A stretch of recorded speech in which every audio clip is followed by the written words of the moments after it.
So, apparently, this is my look if mag-effort kog makeup every day. So, can you imagine mag-effort kog makeup every day? Layo na ba? Maraga.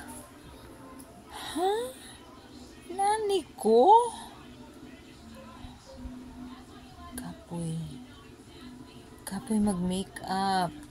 Sila ni nani ka. Kapoy mag-makeup. So, nanggadto kog office, wala ko'y pulbos. Basta na ako'y moisturizer o sunblock. Maura na siya.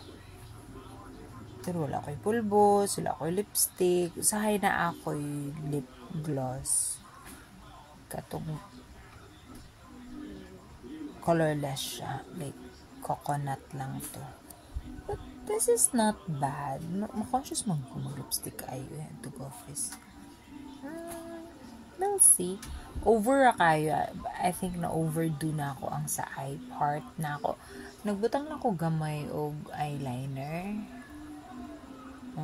Gamay sa ubos. Tapos gi-extend na ako ang sa taas. Di lang from here to there. But basically, tapos nagbutang ako gamay blush on. Murag effort kaayo. So, manang kapuyan ko mag-makeup at to office. Manang dili jud ko maalaan.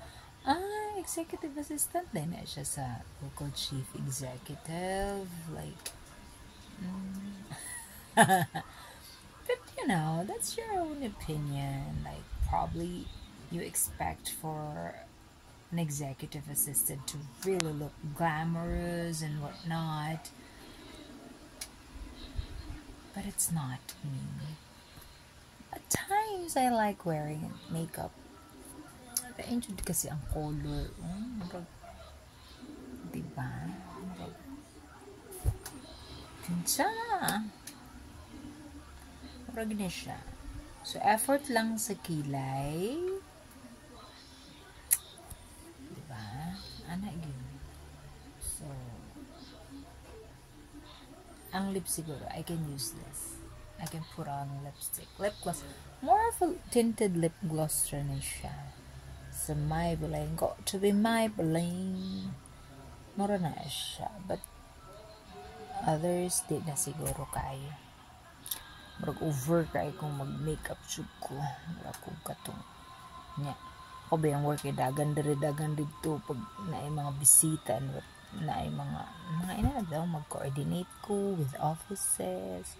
Pag may meeting ang mayor, nara ko skilled. So, there's no need.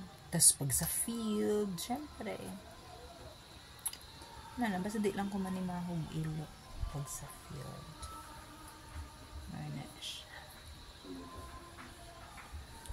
Okay na ko. Bye.